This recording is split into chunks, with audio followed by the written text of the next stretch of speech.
fans, welcome back to my channel. Jordan versus LeBron.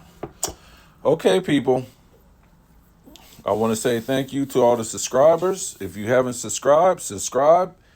Hit the bell button so you'll get these notifications. Like and comment. Drop the Cash App if you appreciate this content.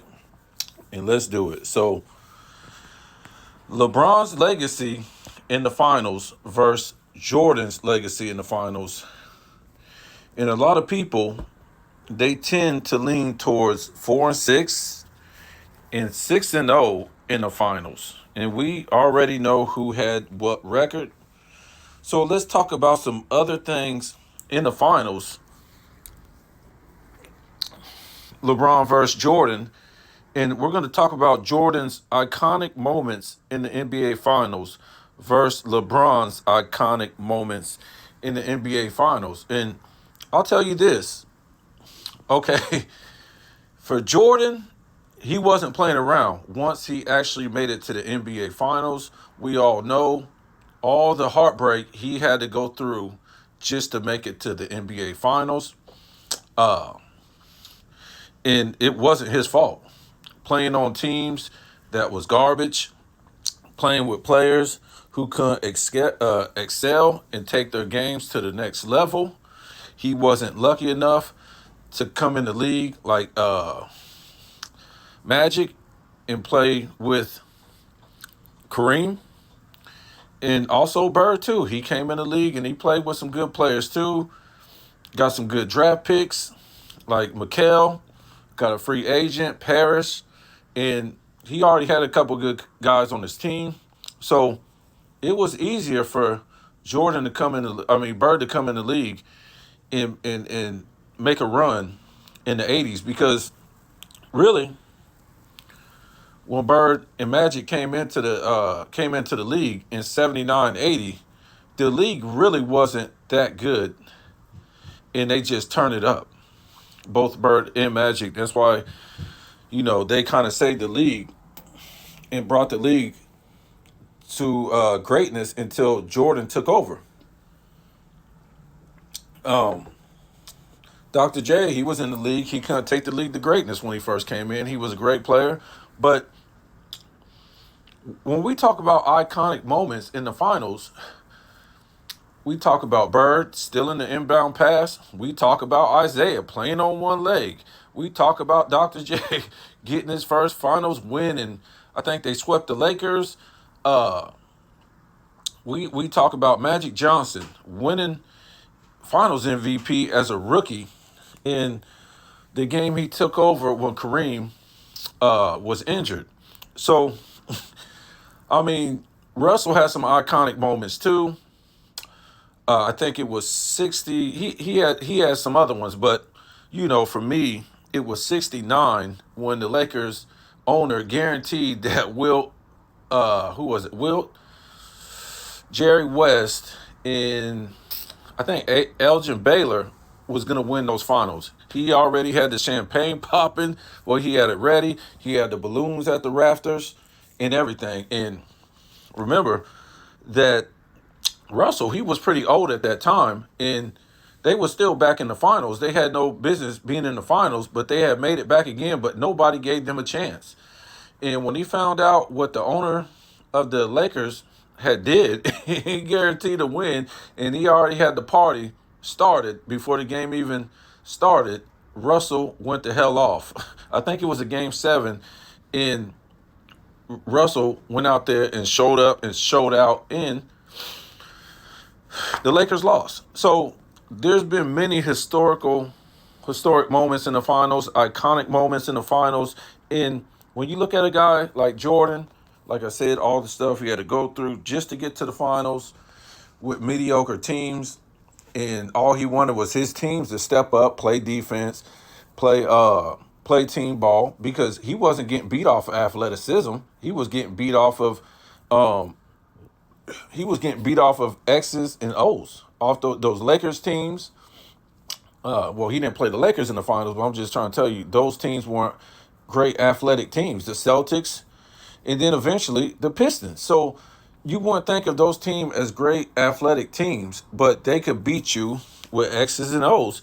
And finally, when Dr. J finally got his championship, that's how the 76ers played to get their first championship. So when Jordan finally got in the finals, he wasn't just happy to be in the finals, excuse me, and play just to be playing or just to win. He came there to show up and show out and have the greatest finals of any great basketball player that had been in the finals, whether it was Bird, whether it was Dr. J, whether it was Isaiah Thomas or Magic, these kind of players.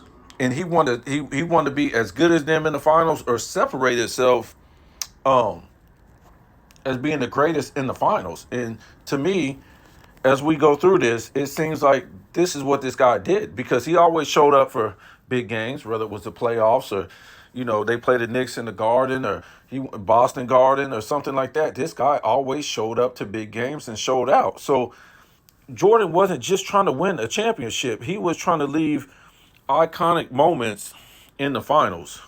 So let's see what he did, and then we'll get into LeBron, some of Jordan's iconic moments. And you have 91, and I think I'm going to do part two of this because he had more iconic moments in 91, which we'll do a part two to this. Um, we all remember the up and under move where he switched hands in midair. I mean, this guy just defies gravity. I mean, you just can't do that. That's impossible. I mean, and he he did it, and he really did it for no reason. I mean, I don't know. Maybe out of instinct, he thought somebody was going to come, and uh, I think he ended up laying it up with the left hand, right? And he's right-handed, so maybe he thought somebody was going to, challenge him or something. But nobody ever went up because he was so high in the air. They just thought he was just going to dunk or whatever like that. But man, this guy defied gravity. So we remember 92. You can't shoot the three, Mike. You can't shoot the three. You're just not a good 3-point shooter.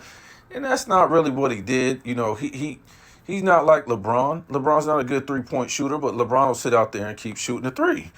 Um, and you saw earlier in his career in the NBA Finals, wow, he was just horrific in the NBA Finals at three, his first final, second, third, fourth, fifth, sixth. We go over that another day. The shoulder shrug, where Jordan hit like 6 threes in the first half. Okay, so they told him he couldn't shoot the three. So another iconic moment. And then we go to 19. We go to 93. This guy scores 41 points per game. Just just insane. And a lot of people don't even know. That's the only, even though they beat the Suns 4-2, they wasn't projected to win that series. I mean, when you look at that roster, the Suns roster, they had a better roster from top to bottom. They just did. In a lot of Bulls finals, their opponents, whether it was the Blazers, even the 91 Lakers, had a better roster from top to bottom. Okay? And that's what he did. He hit 6 threes in the first half. They dared him shoot the three, and that's what he did. Another iconic moment. Um, so we go to, I think it's 90. He didn't have any iconic moments in 96, even though he did have a good regular season run. And we'll get into that another day. That was the greatest shooting I've ever seen in my life. His 96 season and the regular season, it was incredible. We'll do a video on that. But we go to 97. We got the flu game. We got the flu game. I think the series was tied. And they could have went up easily, the Jazz. And this dude just went out and performed and willed his team to a victory with the flu. The same year, I think game one of the 97 finals. What happened? Boom. He hit a buzzer beater. I remember that like it was yesterday. And Russell, he was a good defender, and he almost got that steal on Jordan, but he pulled away and shot that shot, and it went all net. So that's another iconic moment right there. And then you got the first three-peat. That's iconic. Nobody had did that since the Celtics in the 60s. And of course, the shot over Russell in 98. The shot over Russell in 98. Another iconic moment. We could have put he laid up the ball, got within one, um, and then he stole the ball from Karl Malone, and then he hit this shot right here. Another iconic moment. And then we all know right here, the three-peat. Two three-peats. It's just impossible. He came back into the league, lost after 18 games, and came back and three-peated, and, you know, had the best record of all time. I mean, those are the iconic moments he had in the finals. And I want to do a part two about this because I want to look at his stats, these finals moments, based on his stats and different things in the finals. So we go to LeBron, and we're not trying to be funny. I mean, it says 4-6 in the finals. He's crying down at the bottom. But, I mean, so we really don't remember any iconic moments from LeBron. And he knew he was the next savior of the NBA, the chosen one, the king, all this stuff. And he came to the finals and he did stuff like lose the first two finals. And, he was like, what, 2-6 in his first six finals? No, 2-4. 2-4 in his first six finals. So the iconic moments we remember for LeBron was Ray Allen's shot. We remember that. I mean, LeBron came down and bricked. He bricked. And luckily, he got Ray Allen on that offseason to make it 3 Hall of Fame teammates he was playing with. And all these guys were number one franchise players on other teams at one time. And I'm talking about number one options. Bosh, Wade, and Ray Allen. We remember Kyrie's Game 7, the shot. Some people call that the shot. They call Jordan shot the shot too, and they call Kyrie shot the shot too. So the game wasn't over at that point. It still had I don't know, almost 2 minutes or something left. But it might have been less than that. But it was still time for the Warriors to come back, and they was breaking it up. So Kyrie hit that shot. I mean, we don't remember LeBron's iconic moments, and I'm not trying to be harsh, but what do we do remember his iconic moments as far as him choking, him breaking it up, him losing. And a lot of people say, oh, well, what about the chase down block? And I'm like, well, you got to remember the chase down block. How epic was it? When he did that, the game was still tied. Okay? It ain't like they was up by 2 and they could have went up by another 4 if Iguodala would have made that shot, right? But nevertheless, if you want to use that, the chase down block, I mean, because I think after that chase down block, I don't even think nobody scored after that. But if you want to say that's iconic, go ahead. That's the only iconic moment LeBron has in the finals. I'm talking about individually, really. Some people say he beat the Warriors. I don't find that very iconic as him doing anything by himself. I know the 2 3-peats wasn't just Jordan by himself, but he has so many other iconic moments in the finals.